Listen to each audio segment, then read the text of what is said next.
like to thank again Dr. Svea Huda and Dr. Shalva Weil for inviting me to speak, and Dr. Shalva Weil for organizing this whole afternoon and evening and morning and previous evening. And also to the Babylonian Jewry Heritage Center for hosting this very, very important symposium. Thank you to Joe Waronker for swapping with me, because we had a few technical problems and I hope that they've been sorted out. I hope to speak about the soundscapes, but I think it's just going to be about music in the Bombay Baghdadian Jewish tradition. I would first like to mention two books which are relevant. I would have liked to speak about them, but there's no time. This one is my own book with a CD. It's called Shpahoth, or Hymns or Songs of Praise in the Babylonian Jewish Tradition, from Baghdad to Bombay and London. I will be very happy at the end of this presentation to present a copy to the Center for their library. The other book I would have liked to speak about, but will just mention, my late mother, Rachel Manasseh's study, a very important study, focusing on the Baghdadian Jews of Bombay. There is, I think, one copy outside, and there are copies on the internet if you're interested. Please do let me know later. So the driving force behind this community, the Bombay Jews from Baghdad, was their adherence to the Minhag Babli, the Babylonian Jewish religious tradition. This included a love of its religious music, in the synagogue the chants from the Torah, and also hymns, which are known as Shpahoth, which we sang and still sing for Sabbaths, festivals, and life cycle events, both in synagogue and at home. We have evidence of this love of religious poetry in Bombay from writings from the early 19th century. And again in the 20th century, I know you've seen this picture before, when Flora Sassoon, the daughter-in-law and also the great-granddaughter of David Sassoon, moved from Bombay to London.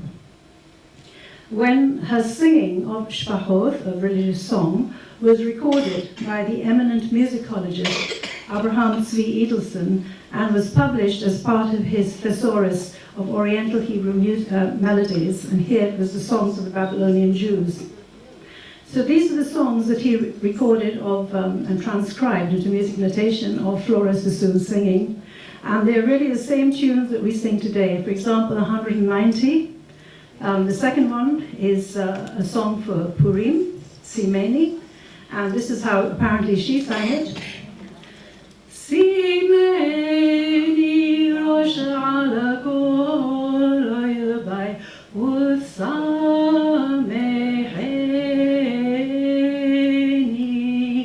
ki me mordechai ben yair el hanun wehoneni, etc. I won't go on because we only have 15 minutes. Okay.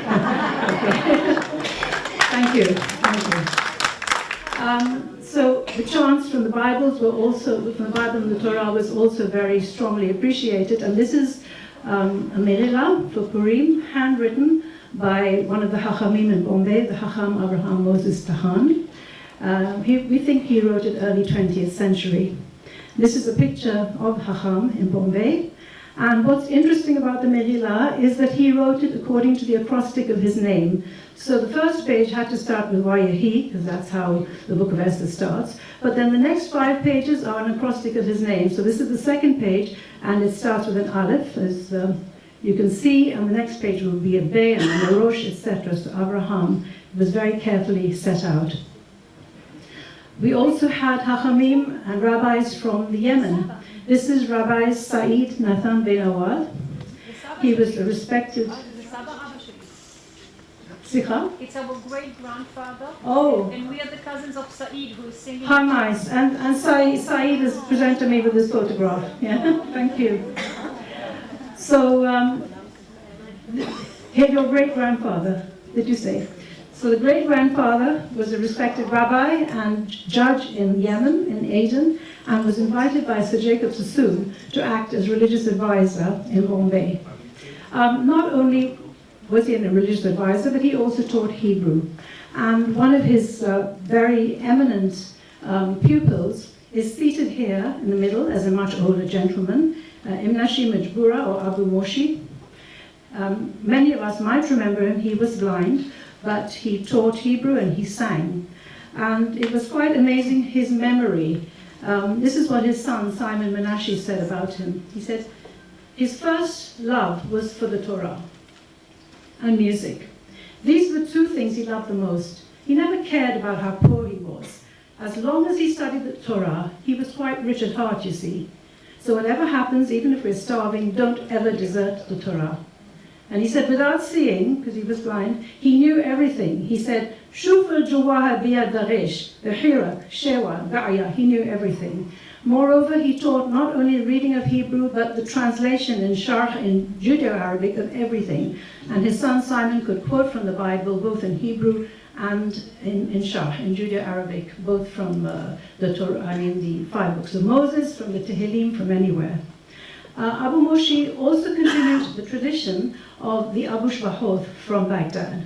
So he sang and he played the drum at life cycle ceremonies like the Aqdaliyas and the Brit Milah. And he sang songs in Judeo-Arabic like Halu, Halu, Listofer, Halu, Halu, Listofer. Maybe people remember that song, I hope you do. I think in camp, Habonim camp, which I'll come to later, we had a different version of it. And he also sang songs in Hebrew like Yehi Shalom Me'elelu, and that was the most important song for the Brit Milah. He turns out to be a really seminal figure. We talked about transnational. He also had relatives in Emara, in India, and in Israel for another time. One of his nieces was Gurji, and she took on the roles of Daqaqa and Adada. So in the Middle East, the Daqaqa was the woman who played at henna ceremonies, and she would play the naqara, the 2 drums, and she would sing, mainly in Judeo-Arabic. And the Adada was usually another woman who would come when there was a bereavement, and she would sing and mourn, and the family would cry with her. So in Bombay, we had Gurji from the 20s, 30s, 40s, early 50s, and she would perform these ceremonies. She was the niece of Abu Moshi, who you saw earlier, and of interest is that Abu Moshi had another sister who went back to Baghdad and was known as Mas'uda al-Bambayli, who was the greatest Daqaqa maybe in the 20th century. So it was a big transnational musical family. So she played the naqara and sang especially at henna ceremonies, for example, Afaki, Afaki, ala qandi lahmiltenu, wana abdu, wana ashqetu, ala al-hadr akhitenu, which means the mother of the groom is singing to the mother of the bride, oh, you clever woman, she said, you've taken my son. She said, I've looked after him, I've slaved for him, such hard work. You've taken him away, ready-made. Also continuing traditions from Baghdad was the Chaldi. So we had Sliman Museri, who was a violinist and oud player originally from Egypt, and he came to Bombay from Baghdad with his family, and many of us here will know his family, coming to that. He had a Chaldi group. They played instruments, and they had 3 women dancers who danced with lit candelabras on their heads, and of course excited the men who threw money at them. This group also sang popular Iraqi Arabic songs like Balini Balawa Ya Ayuni Balini Balawa, etc. And Tal'a min bayt abuha Rayyaha bayt al-jiran. And in addition, the usual Judeo-Arabic and Hebrew songs. So they were present at all social and life cycle events. Now, remember Sliman Museri? His son, we know as Zaki, who later became Hazan at the Magen David synagogue in Baikala. And if anyone can recognize Zaki here, he's standing in the middle. He is the tallest of these. He's standing here. He's a boy of 14 at this point. And this was a choir that sang in the Magen David synagogue. We also would probably recognize Sas Moses over here and his brother Jack Moses, who were instigating this choir. So apart from singing in the choir, Zaki also was present on recordings that were made a little while later. Here he's singing Yom HaShabbat, and he's accompanied by instruments. Do listen to the instruments, there are important people playing on it, and there's a little chorus behind him as well. So Yom HaShabbat. Hebrew song, Zaki Palmanizing.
So on that recording you also heard the violin, and the violin was played by Zaki's father, Sliman Nuseri, who I told you a little bit about.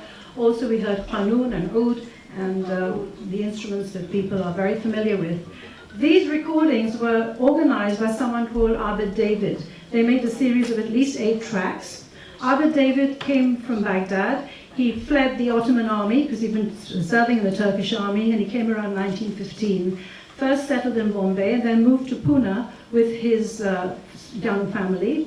He had a meat shop in Pune, so you won't be surprised, those of us from India, but that he was called Abid Goshwala. It means Abid the meat man, because he was not a shahid, but he sold meat. However, he was very interested in music, so he traveled to Bombay and organized this group, which was Zaki and Zaki's father and Abid's own father-in-law and other people, another very famous musician who I'll come to shortly, to make these recordings. So here is Abed David singing Merim Leroshi, which I think can be sung for Pesach or Sukkot. Very traditional words, it's in our Shvachot books, and the tune that he's using is of interest. It's a secular song from Egypt, and the actual Arabic song was called Sham il Cocaine. Cocaine is cocaine. Sham, sniffing cocaine. Anyway, that's the tune sung to religious text.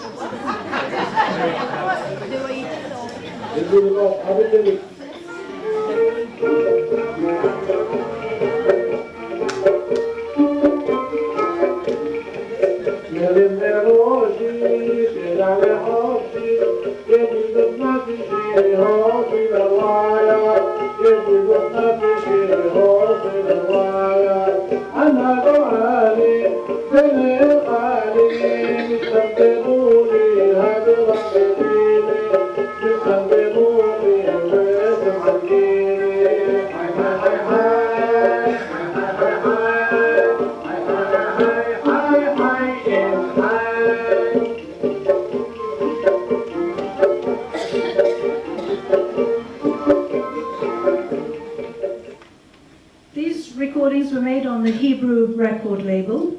I'm not going to play this one, but it is a very beautiful one of Zaki singing for the Jewish New Year, and just accompanied by his father on violin. Another musician on this series of recordings was Isaac Jacob David Dundecker, and he was a multi-instrumentalist, particularly known for playing mandolin in Hindi film. But here he's playing. Sorry, is it someone's relative here? No, we know them, Thelma and Annie. Okay. Thelma and Annie. Yeah, well, Thelma and Annie supplied this picture for me, which is very nice of them. And he was one of the greatest mandolin players in Hindi film. And he was playing on those recordings on oud and on qanun because he could play a number of instruments. Here he's receiving an award for outstanding contribution to the music industry from Morarji Desai, the Home Minister in Bombay in 1937. At the same time, more or less, another series of recordings was made, and I think this is another fabulous photograph, really so happy to have got it from the singer's daughter. So the singer is Simeon Jacob Karilker, and he's doing the vocals, and it's his group. I think it's a very important picture because it's a microcosm of all the different communities in Bombay at the time. I know we hear about people not getting on, but obviously sometimes they did get on. So Simeon Jacob Karilker was Ben Israel, and playing in his group was Elijah Menashe on oud. Elijah Menashe was from Calcutta and was from Baghdadian background. We had Mordechai on dumbuk, and he was from Bombay, Baghdadian background. We had Israel on violin, he's from the Ben Israel community. And then we had Faizullah Rahim Tagioff on mandolin from the Persian community. And Faizullah was also a very renowned mandolin player in Hindi film.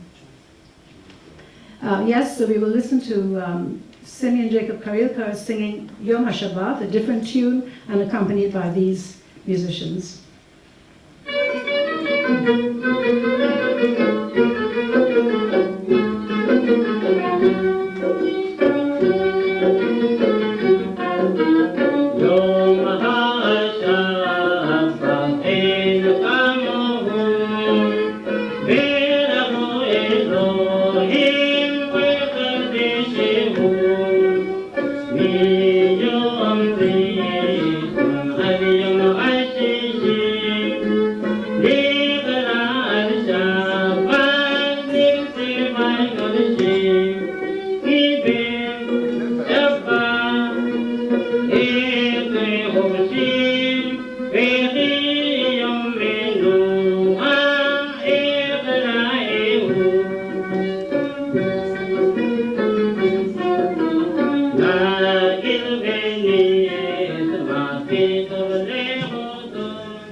All these recordings you've heard, I've produced with Julian Footer, remastered on this CD, which is available with me and was outside as well, called Shir Hodu, Jewish song from Bombay of the 1930s.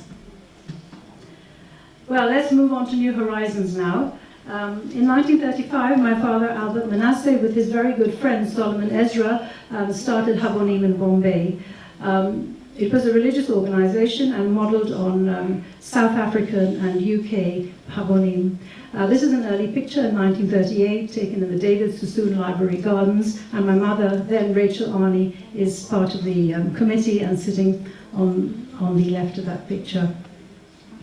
My father also then moved Habonim to Calcutta, supported by his cousin Lady Rachel Ezra and her husband Sir David Ezra, and this is the first officer's investiture in 1938. That's my mother.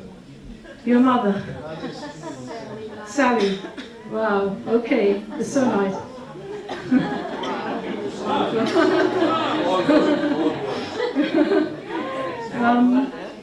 They then also moved Habonim to Cochin and to Pune, so it was sort of inter-India, and here's the New Madrihim, the investiture of New Madrihim in Bombay 45, and that was the Madrihim badge, that very beautiful blue Habonim badge.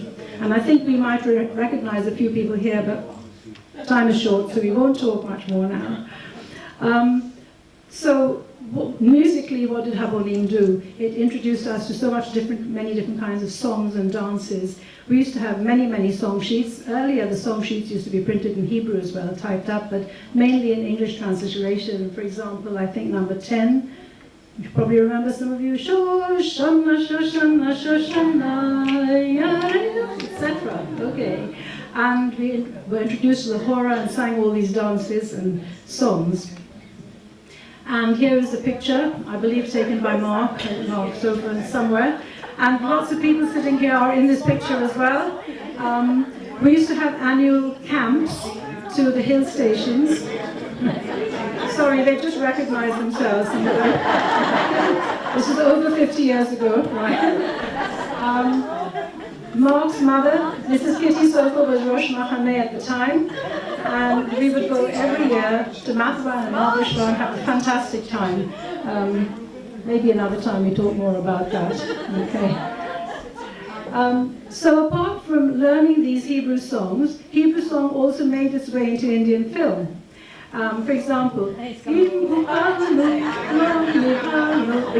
Andheri Jahan hai, Andhera se jaye to jaye jahan. Okay, I'll try very fast. And Habibi, Yahya Yalkuni's Habibi was introduced into India. One of the music directors, O.P. Nair, heard the Matuk sisters singing it, and he made it, Jata kahan hai diwane, sab kuch yahan hai sanam, etc. And also Shabuat's song got into Hindi film. Our horizons were widened with European and American music, popular music, the Binaka Hit Parade, World War I, rock and roll, socializing to ballroom dancing from the waltz to the twist, music lessons, performing. A.B. Cohen was a drummer in the Ambassador Quartet. Eric Sargan, whose sister I met yesterday at Shalva's place, he had violin lessons in Bombay across the road from my mum. When he went to the UK, he joined the VDC Symphony Orchestra on viola, and we had visiting concerts from Archer Rubinstein to the Louis Armstrong All-Stars. And this is also an important one. So the tradition, the religious tradition, nevertheless continued. And this is the Magen David Synagogue Choir in 1955. Standing here is Solomon Zaki, who was the son of Zaki Solomon, who you heard, who was the son of Sliman Museri. Also an important picture because the Baghdadians, Ben Israel, and Cochin Jews are all represented in this photograph. That's the CD. With myself singing on it, and it goes as part of this book, which I'm happy to present to the Babylonian Jewry Heritage Center with the CD as well. Again, no time to play you anything more. You hear a little bit more about the Knesset Eliyahu Synagogue choir that used to sing, so I'm not going to tell you about that. I would like to say, because there was no anti-Semitism in Bombay or in India at the time, because we were not a closed ghetto-like society, we were able to absorb and give out so many influences. And just finally to say, I would have liked to talk about the general sounds in Bombay, no time for that, but we all remember the sea, because Bombay is surrounded by the sea and the monsoon and the horizons, and ultimately it was those horizons that beckoned us all away, many of us away, but it still remains, Bombay remains very much part of our vital background. Thank you very much.